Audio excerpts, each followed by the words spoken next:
Hello again and welcome to Never Thought to Ask the Senior Narratives, the podcast where I interview our newly hatched senior citizens and ask them some questions about their journey so far and hopefully get some fun stories about things that we, of course, never thought to ask. I'm here today with Hank Matoe. Kia ora, Hank. Tēnā koe ho. First of all, thank you for being a guest. I'm looking forward to what stories you can tell and, take us through your journey so far, maybe a little bit beyond, and we're going to have some fun today. Brother, are you ready? Hi, ka pai. Alright, whereabouts were you born? I was born in a little house, a little town in Taranaki, Hawara Hospital, on the 20th of March 1952. I think about seven pound, I think, at the time. Yeah, all healthy, yeah, good one. That's a big fish. Mm. And your parents? Names? Henekui Matoe. Mum was born in Wellington, and she came up to Taranaki. Dad brought her up, and she stayed there for the rest of her life. My father's name is Ripine Matoe. They're both deceased now. So Dad died at 80 and Mum died 92, 3 years ago. Got any brothers and sisters? I think there's about 11 in our family. Brothers is Phil, deceased, bless his soul. Then myself. These are the boys. Ed, then Gavin. The girls, Huya,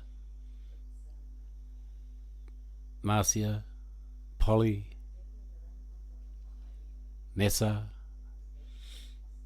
Carol, Hidia. Oh, sorry, Gavin's a baby, yeah. And do you have any children? Hi, a boy and a girl. Dallas, Rai Louise Matoe. Oh, she's a dean now. Married Steve.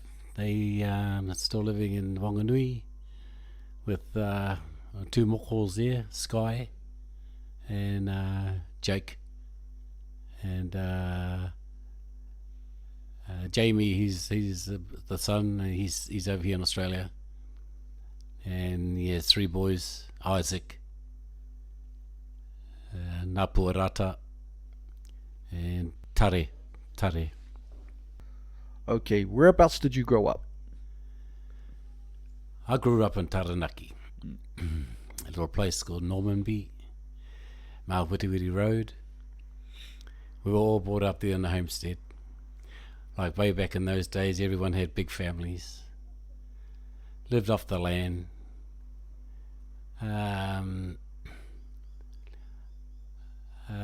Never ever thought about money or anything like that, because it was just wasn't.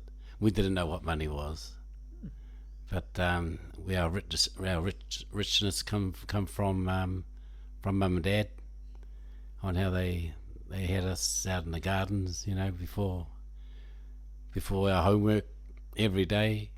Wow. Did all the gardens, yeah. It really was a good life. What is your earliest memory?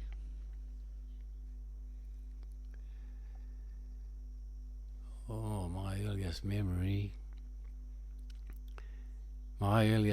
is going back. I must have been about 5 or something. It was pretty scary too, because I loved my fishing.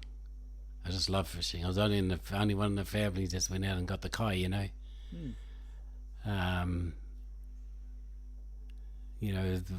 I'll get. It's like I'll get the hay bales, the string of the hay bale, and tie it all together and throw it over Mum's outside clothesline, and put a coat hanger at the end of it for my hook and just put it in a bucket. I'll bloody sit there all day, waiting for this bloody fish to bite on it all day. But I was contented, just to sit there. Yeah. Just to sit there. And during that time, I was about 5 years old, and we all went to the beach, and a few of the other whānaus all went to the beach, and I ended up walking way down the beach and watching the fishermen down there, and just sat there until dusk. Amazing. And when I went back, they'd gone. Everyone had gone and left me on the beach, and then I had to climb up this bloody big hill. Remember all that? And then through the paddocks, over the gates, before I got up to the road. It was pitch dark by then. And I'll never forget that. And a taxi, I didn't know it was a taxi, but a car came towards me in the paddock, and they were looking for me. It was the taxi. Yeah, and he took me home, and so they were out looking for me. Yeah. Did you have any nicknames growing up? Oh, gee. Yeah. One was Focus. Focus. Yeah, Focus came from when we did a tour of Canada rugby with the Ruapehu Rovers. I was the only one that didn't go to sleep, so they called me Focus. And but that stuck for a while, and there was there was a couple of others too. I can't remember what they are now. Yeah. Are you still in touch with any of your childhood friends? Absolutely, always, because I find that your childhood friends, a lot of them end up to be your soulmates. Beautiful. You know, your true friends, and you can always rely on them. You know, they don't live on your doorstep, or they're there for real good support, you know, in need. Yeah, there's about 2 or 3 there. Yeah, that I went to school with. Yeah. Did you have a favourite family member? I loved all my family, all of them. Yeah, because we were taught to make things work at home, even by we argued, of course, yeah. But we never ever we were all by each other's sides, support each other in whatever we did, help each other with homework. You know, someone raked up while the other one was mowing the lawns, and it's just sort of, and we loved that, you know. And it come to a stage whereas you go to school and you all meet together at lunchtime. Funny, You're in the middle of the bloody football field, all your family, brothers and sisters, yeah. Because we do it at home, you know. Right. Yeah. I've never heard of anything like that before. All the family meeting up. Yeah, even at Christmas time, we all sort of grew up and married and moved away from home, but we went home. When we always went home to the homestead, we'd take our families and our spouses too, and then like at Christmas time, and we didn't even know this was happening as a family, but when we got together again, then we all sat around and we all talked amongst each other, laughed and sang, and that was okay. But we were neglecting our spouses. Our spouses were there, and we were worried about them. We were just worrying about ourselves, it was a real eye-opener, because the older sister saw it, because her husband Spencer, he's passed now, mentioned it. He says, whenever we go home here, you fellas always get together, and the husbands and wives or spouses are sort of left aside, you know, and we didn't even notice that, we just sat down, and when Huia told us about that, we just sat down and we thought, oh man, it's just so apologetic, It was just the way that we were when we were brought up. We just thought we were doing just the way it always was. Yeah. And stuff like that, but that soon stopped, and yeah. Everyone got included after that. Yeah, that's dead right. Yeah. Alright. A lot of families have traditions What are some that you have or had in your family? Tradition. Hmm. I every year, a certain person of the family, we all had turns. They had to get the Christmas tree. That was their job every year, to go down the back of the farm, chop down a Christmas tree, and bring it home. So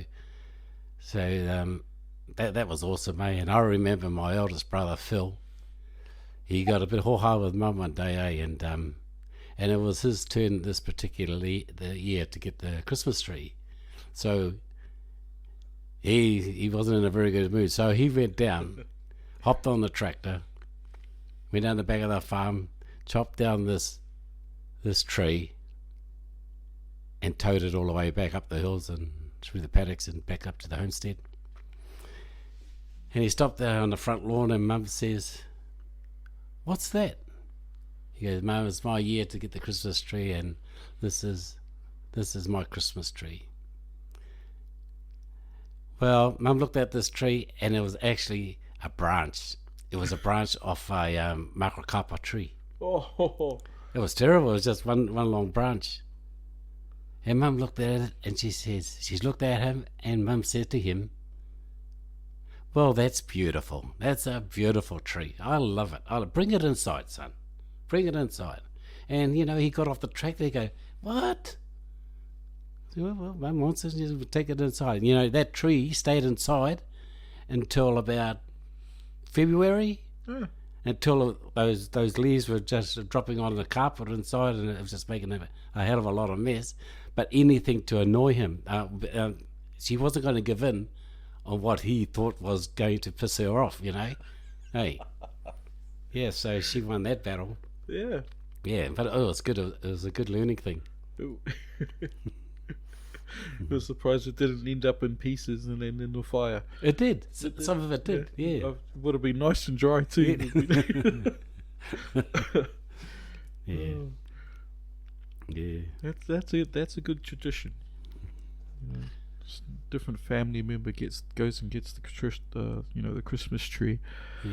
Yeah. All right, let's go to school now, Hank. Take us on a journey through all your different schools that you used to go to. Okay, primary school. Norman B Primary School started there. And the old story, in the cold weather, bare feet, through the paddock, in the cow shit, I was straight on the bus. Uphill both ways. Yeah, yeah. I remember one year, bro, Mum bought a pair of gumboots for two of us. So Ed wore the one on the right and I wore the one on the left, and we hopped to school. Yeah, down the road, and when we got tired, we just changed over boots and hopped on the other leg. But yeah, that was conserving money because they were brand new gumboots and they were nice.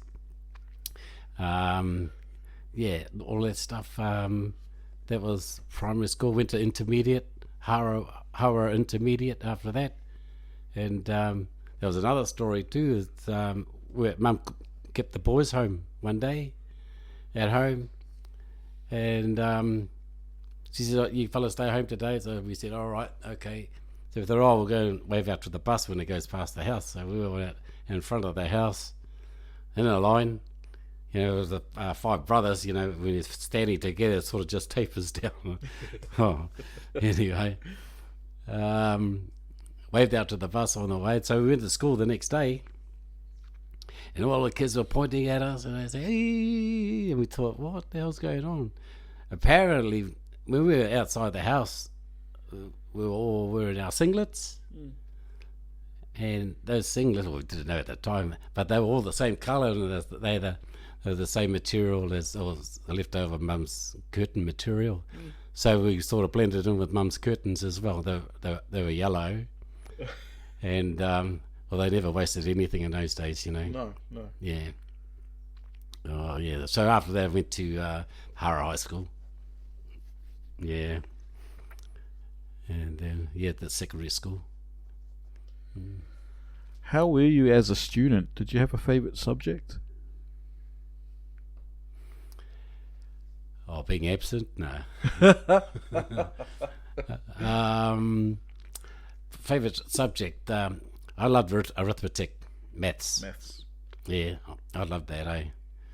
But all the other stuff, algebra and French and nah. Oh, and sport. Did you ever get into trouble in class? No. No? I don't believe you. Yeah. Always got into trouble. Oh, the bloody Maori boys. They get fidgety. Maori people get fidgety. They can't sit quiet for long. And to break peace, Maoris just seem to look at each other and just want to giggle, and they just want to disturb the peace, sort of thing, their way, and it works. So I'm sure a lot of the teachers were quite aware of the Maori manner. Yeah. Just it wouldn't have been those times where that you'd get punished for speaking to them, or was school like that about back then? I'm thinking it might not quite be. Yeah, around there. exactly. It was. Speaking te reo at school was a no-no. Was a no-no, and you got severely punished for that.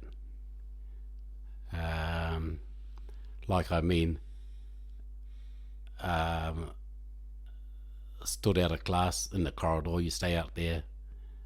This is just for saying, ka pai or anything, not fluently, but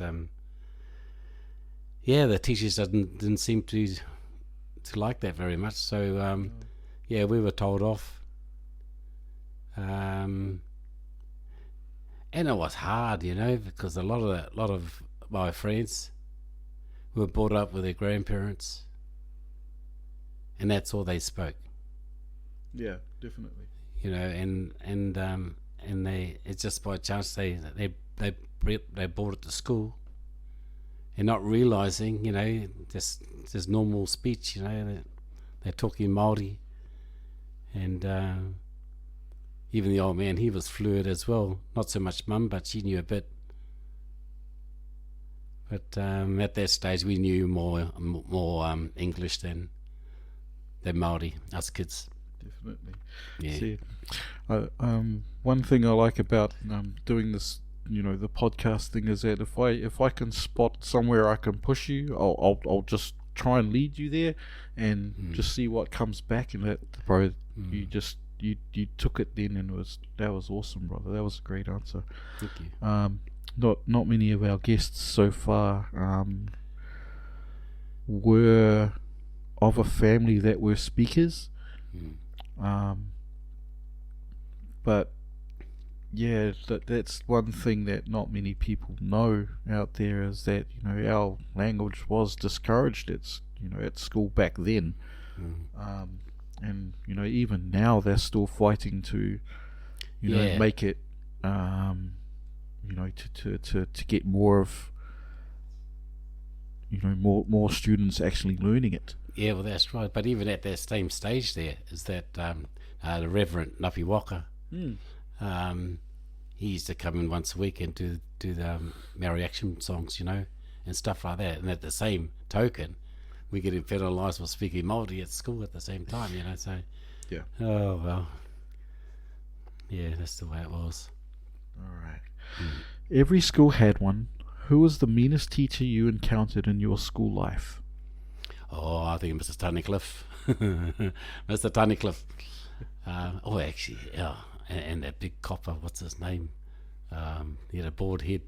And he had bloody big black shoes on too, eh? Oh, he didn't have to use the strap. He just used those big black boots, shiny too. He was ex-copper. Jack. Oh, look. Yeah, I've forgotten his other name now. But, scary, eh? They were scary. Because they don't, sometimes they just look at you and just stand right over you, sort of thing. Those tactics. And, But we got a lot of laughs out of it. That's fine. Did you have any mentors back then? Idols or people you had, you held in high regard?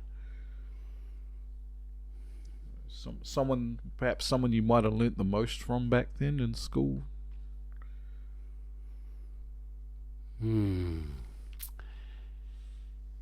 I think it was my mum, eh? Yeah, my mum.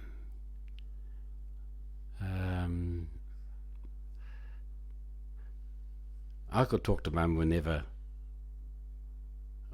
I wanted to.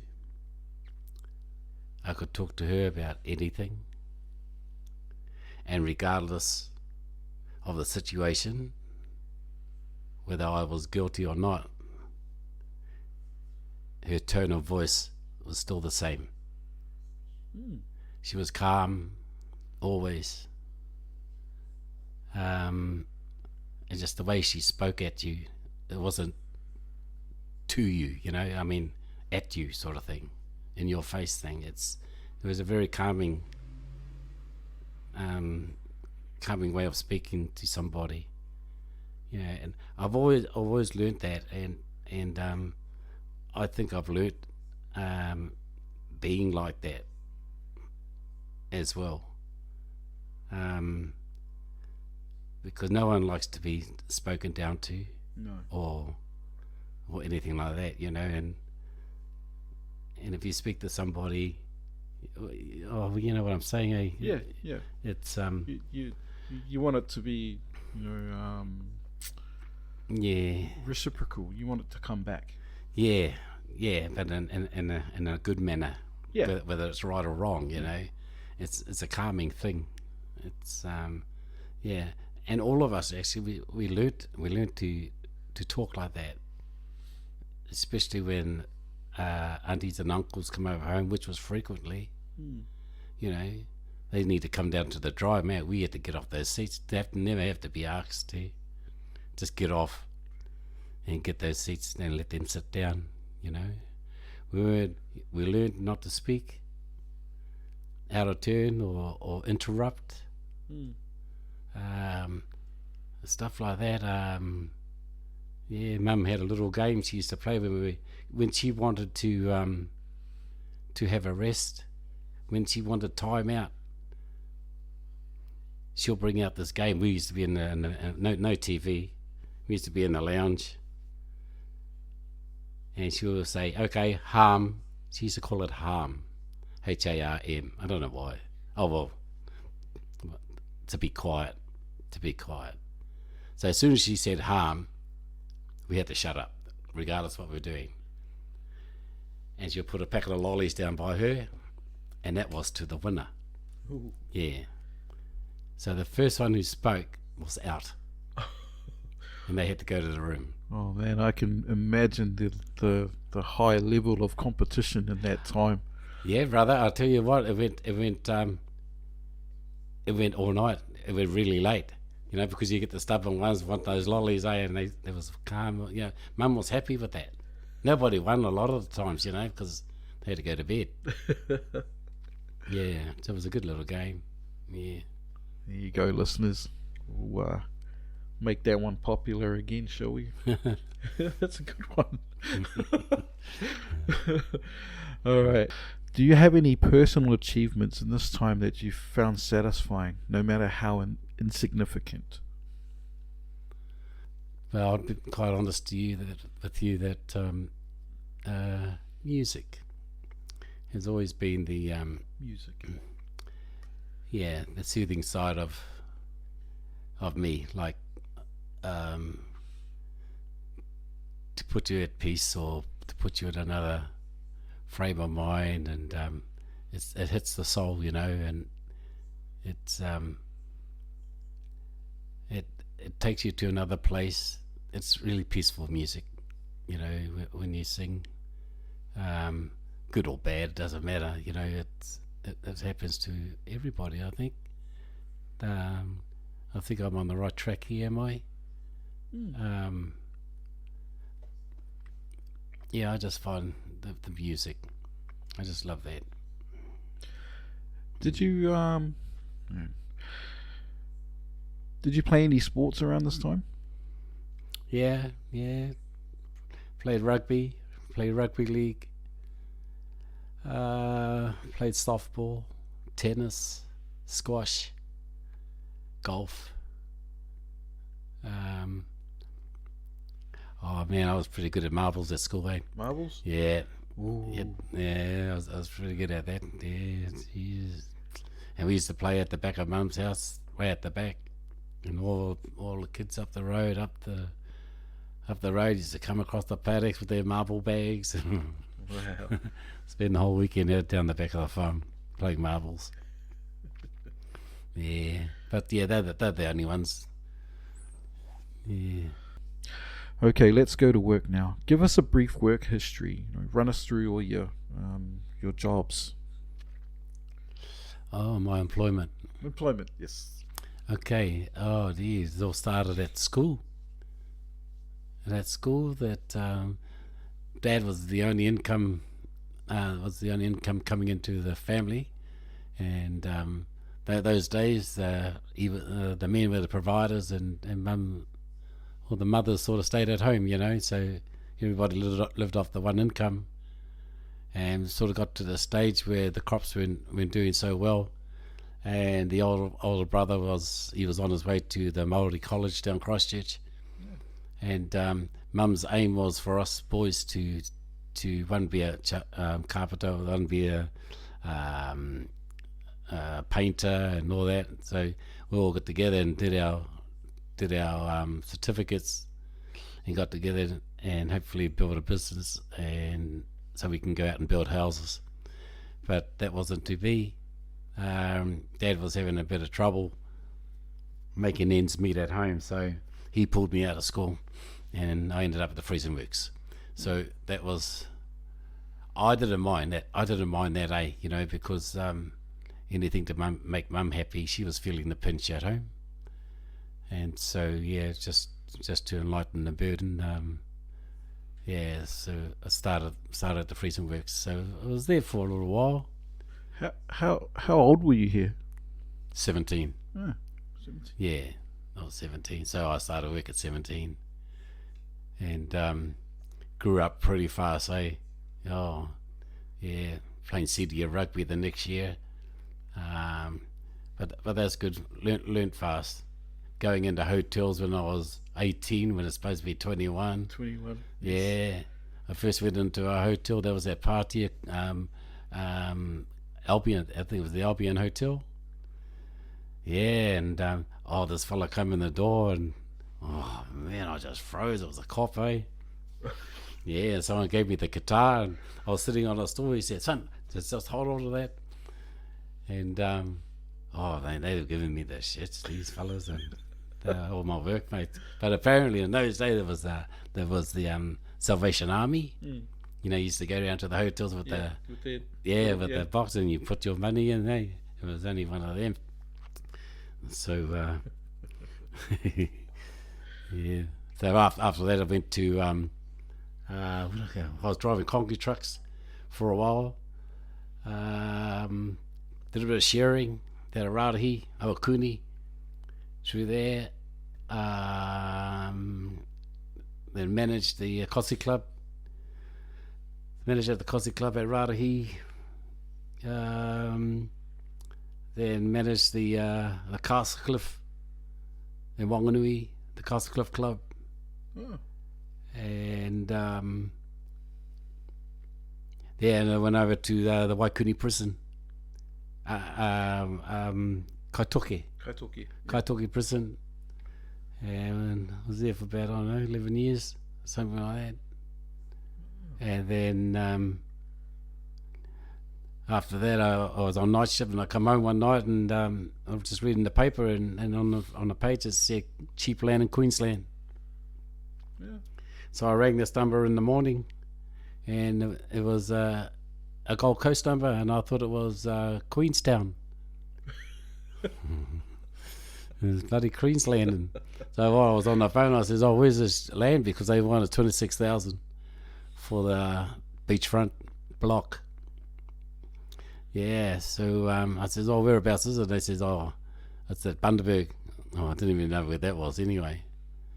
So I said to the guy on the phone, I said, oh, we'll fly over with my son if I purchase the land. Will you shut my airfare? And he goes, yeah, no worries. Oh, that's right. So he couldn't load the land because I already knew the price on it. So, yeah, so that's how we came to Australia. And from then on, we were just in the music, played at pubs, clubs, and everything else. Wow.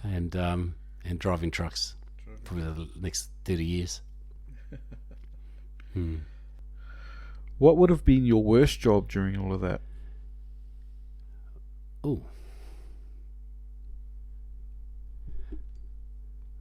Oh, it'd have to be the shearing, eh?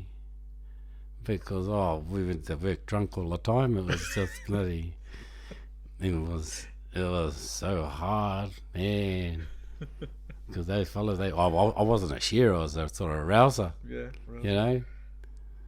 Oh man, it was hard. Not harder than the shearers though, but they sweated it out. But good life though, fantastic. Yeah. What was your favourite job?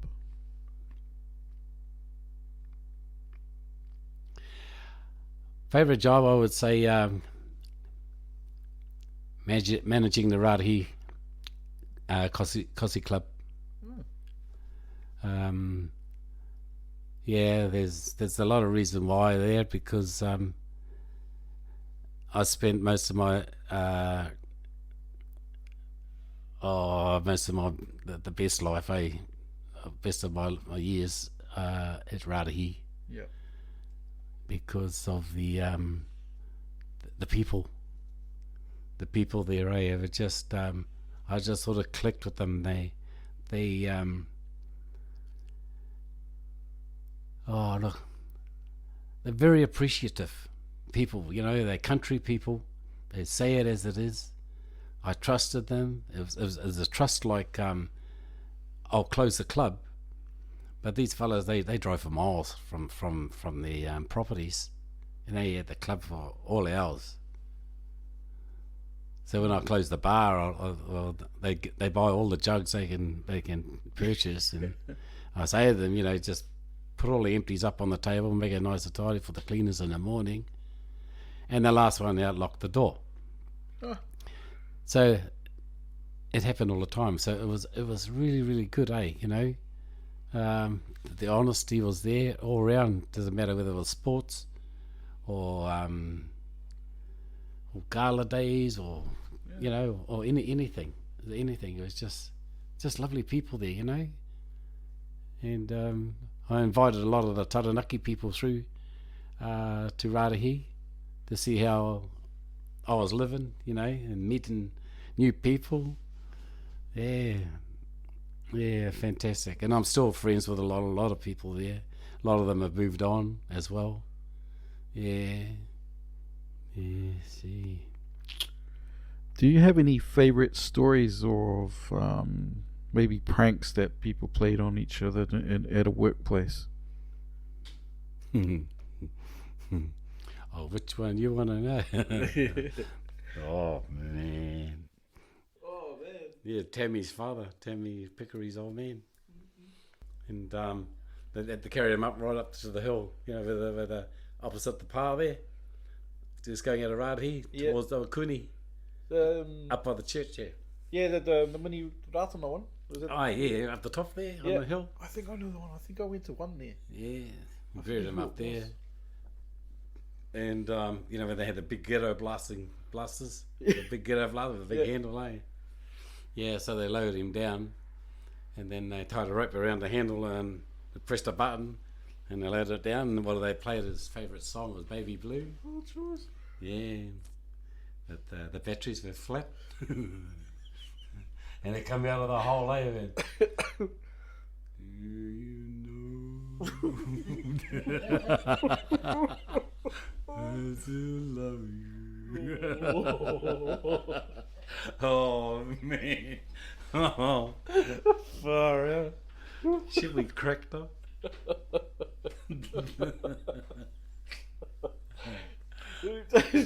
See, who would like something like that happening at a funeral? Eh? Yeah. You'd remember that for Well, just bring back off all those fond memories of this ghetto blaster, it must be about this bloody big. yeah. And I love it. I thought, we'll stay here and see who pulls the rope up, Yeah. Yeah, sure enough, man. Mary's got there. Okay, let's have some fun now. Tell us the story of a real kick yourself moment. Like something foolish was done in our day and stuff like that. Yeah. Oh, man. Yeah, well, this happened in Rāti too, because we went out and played football for the Rāti seniors. And we played Tai Happy. We have a Tai Happy. In those days, you take the guitar, you sing everything. And we were coming back. We all went on cars. And we came back. And I was on Tammy Pickery his car, and we had about 7 of us in his car. He had a Statesman, and we got back to the club, the Rāti club, and we were waiting for Crocky Kennard to come in. Crocky, he was the Wanganui representative, and about 2-3 hours passed, and he didn't even turn up. But he was just behind us, or someone said. But ended up, we left the club, and he was in the boot. He was still in the boot of the car. Yeah. And you know how we knew he was there? Ginger Hall. Ginger Hall said, I knew he was there because I put him in there. Yeah. Ivan Hall. Yeah, those days. So he was asleep, Croc. So, yeah. That was funny, that. What is your most petty crime?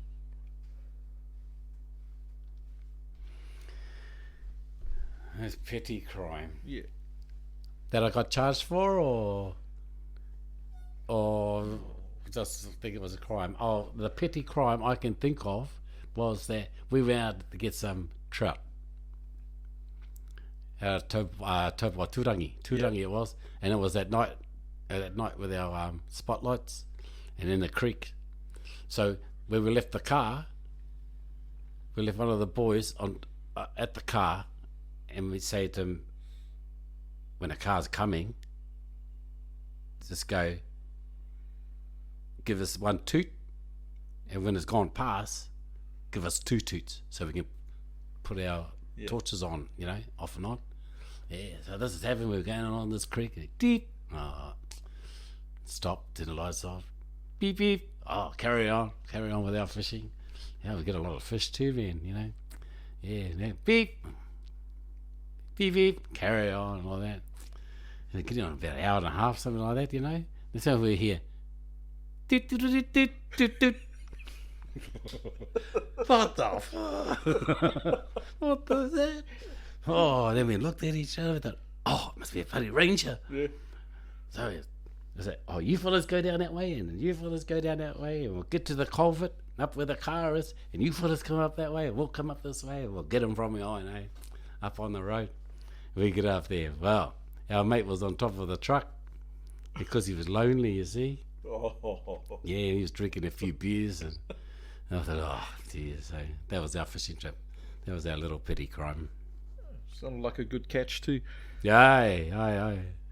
And all that fish we used to take. Oh man, I'm going to get filtered for this. We used to take to Tauranga, because our mate was it was a diver there. Yeah. He would swap it over for the kina and. Very cool. Aye, yeah, bit of a bara. What was the last book you read? The last book I read, I think it was The Rules of Golf. That was the last book I read, and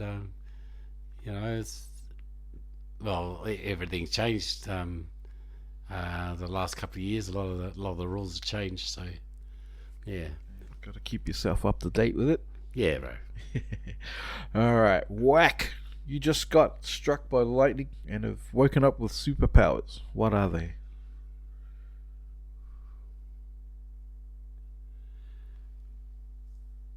I am instantly invisible.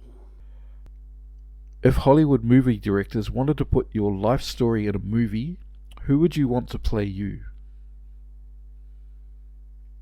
Mr. Invincible. No. Who would I want to play me? I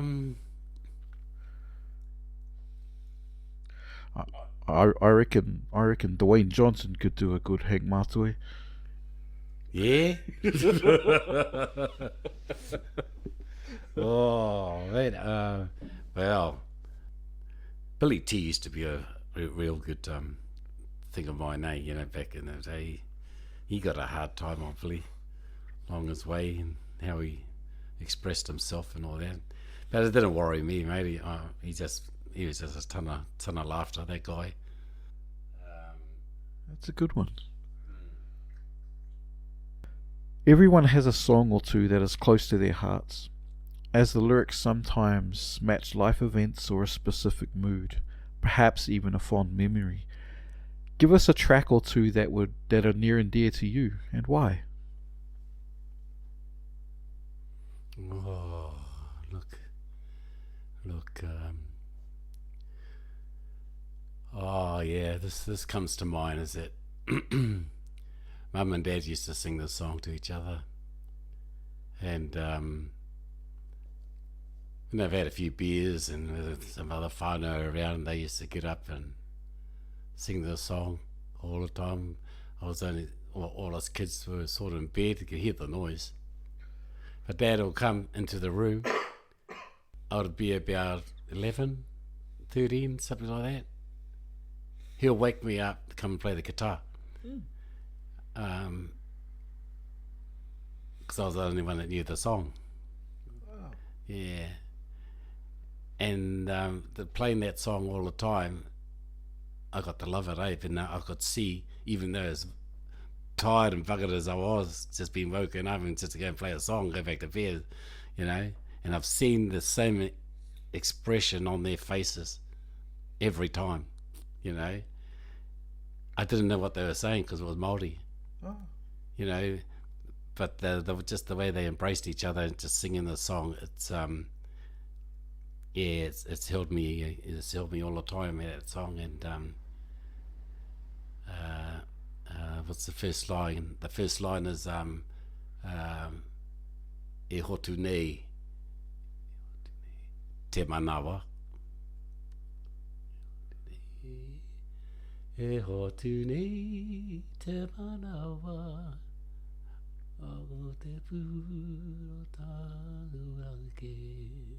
Yeah. Just forgotten those lyrics at the moment, but it's always there, eh? That song. That's beautiful. Mm. What is one of the most spontaneous things you have ever done? One of the most spontaneous things I have ever done was marrying my wife. That because we go back a long time, and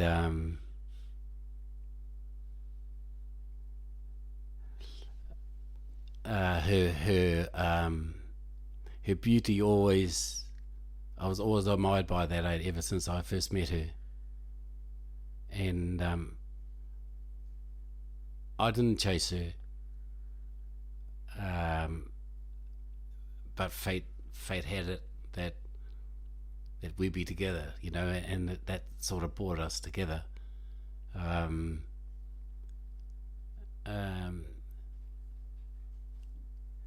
Yeah, and as soon as after all these years, you know, as soon as I found out that we sort of had the same feelings for each other, I proposed to her in front of her whānau. Wow. Yeah, and it was only a party, and I thought now's the time. So, yeah, I just couldn't wait for that to happen, you know, and it did, and I'm glad it did. We're moving on now to the then and now section of the interview. What is something from our past eras that they should bring back?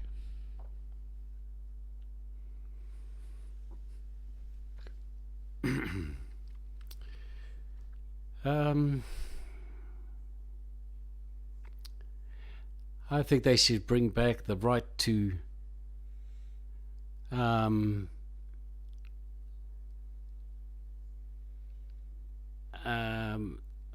well, for our kids to obey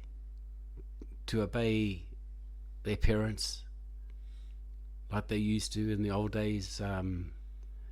Just be respectable, heaps of respect. It's not out there anymore, and it's hurting a lot of people. It's breaking up families. There's selfishness in the world, it's a lot of unnecessary mayhem is happening through greed.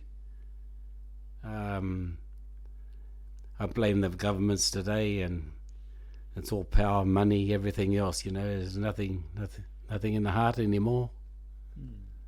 And you just you can see it in your own kids when you try your best to bring them up right the way you were brought up, even though you think that you were brought up right, but a lot of times you're not brought up right. But and then your kids sort of answer you back, and you think there's no use getting cross with them or anything like that. It's just a whole thing of stuff, that these kids are just their minds have just been whacked with all these drugs and stuff happening, and it's just a vicious world out there. It's not very nice. Have you ever broken a habit? What was it? I used to go to school, primary school, every morning. My habit, in fruit season, I used to go past this house, and they had the biggest pear tree, man. And we made a little hole in the fence, and used to go and get our pears in this tree. And then we got caught one day, and man, I got the biggest boot up the arse, eh? Yeah, so I stopped that habit. That'll do it. What is something, a trend, a behaviour that you just don't see the point to? Something you just don't get the grasp of, you don't grasp the concept of it. That's a real hard one, because I understand, but what I'm about to say is that I understand it now, but I didn't understand it back in the day. I just did not understand it. If anything, I detested it until it became legal now.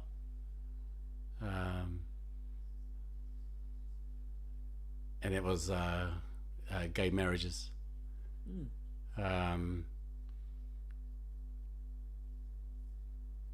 Yeah, I sort of had a problem with that back in the day. Not now. I've sort of accepted it now, and it's legal. Yeah, I'm quite happy with it now, man.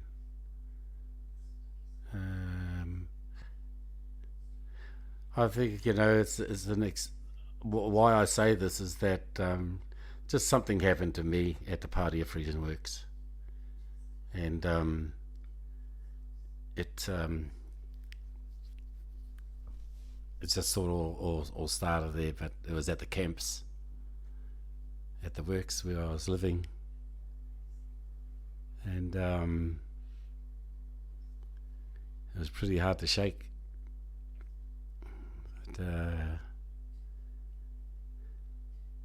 Those days they don't have the right what we have today to sort of see professional people, right, and to go and see, because when things like that happen back then, you just want to go and get drunk and try and forget it. You get up in the morning and it's still there. it's still there, then you just carry it all the time until it wears away. But I don't think it's ever worn away. I've really detested gay people, Yeah. you know, ever since then. But yeah, it's not nice. You want to talk to somebody, and you talk to your mates, and they go, oh yeah, and go through one ear and out the other. Like today, you can go Man Up and all those places, you know, and talk about, and people who are there to listen because they've been through the same things: depression, anxiety, and all that, you know. But like I say, bro, it's legal now, so you know, I'm quite happy with that. Yeah, it's more widely accepted now. Yes, right. That's right. If you could spend a day with someone alive or not, fictional or true, who would it be and why? My mother. I saw that one coming, brother. Just love her dearly. Yeah. Why? Because of who the person I am today. I just want to make my mum proud, whether she's in heaven or, you know, I mean, like all mothers, they go out of their way right to the end. Beautiful. All mothers are the same, and they all mean well, and they love you, you know, right to the end. It's so, yeah. You know, it's different to Father's Day. Mother's Day is just Mother's Day. You go out for dinner. You take Mum out for dinner, and you know, the whole families and what you do. Father's Day, you go to the beach, have a barbecue and a beer. You're happy. That's it. Totally different. Totally different. You know, Mum showered flowers and things because she deserves it. You know. Fathers do too, but you know, it's men are different. Yeah, men are different. There's a different way to celebrate. Yeah, that's right. Do you have a bucket list, and have you ticked anything off yet?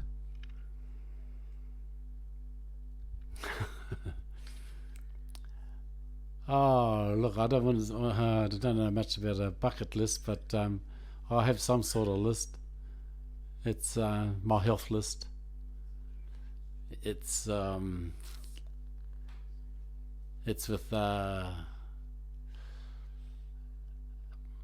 cardio. You just got to keep onto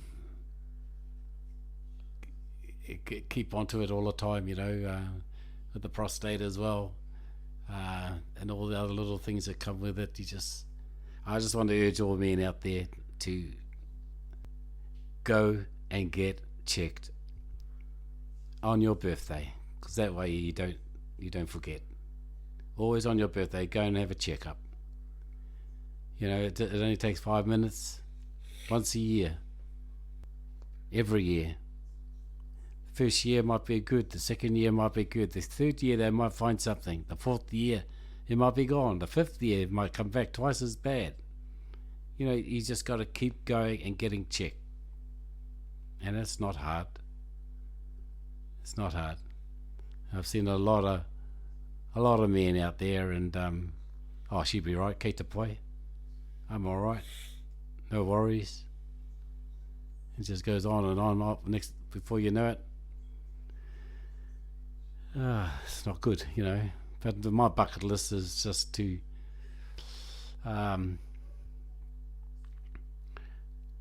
just try and be as healthy as I can. You just listen to the Pākehā, man, and just take your tablets, wash your hands. Wash your hands.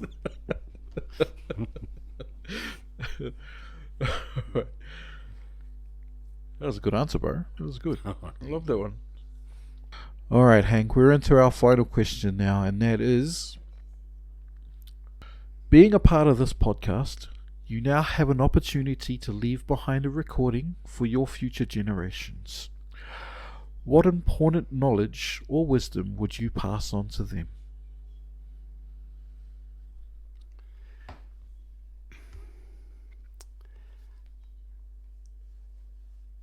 We're taking at this world at the moment that this COVID is around us, whānau. It's making life very, very difficult for all of us.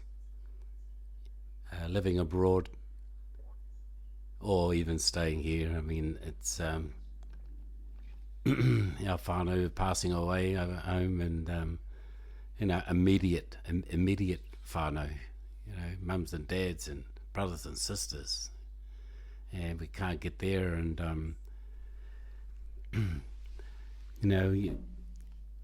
now we've got to take vaccines and stuff, and to make the government all happy, and we need to not try and live in fear. We need to be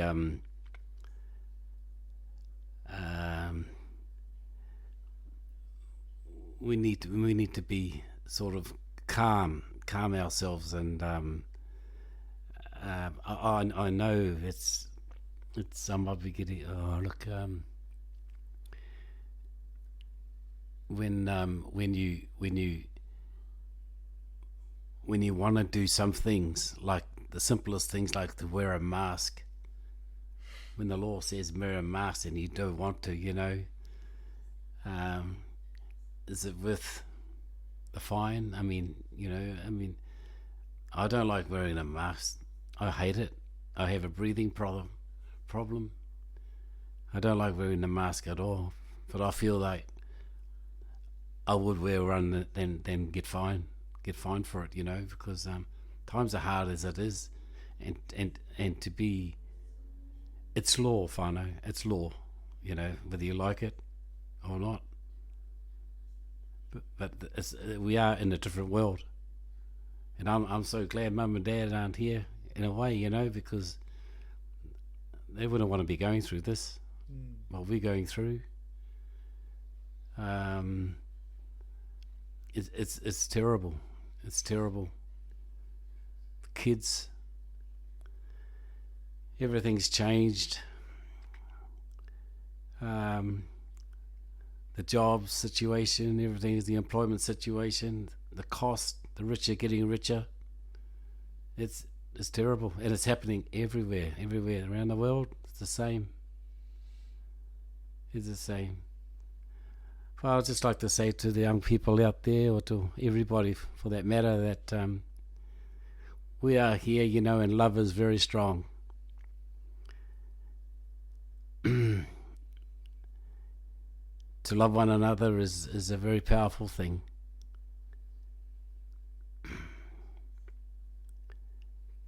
To love each other to love someone like you want to be loved, Same, and respect. Just show the respect. Your neighbours, and you'll find yourself feeling a hell of a lot better just by the love, sharing the love. Hank Matoe, thank you for being a guest on Never Thought to Ask the Senior Narratives. You've given us a amazing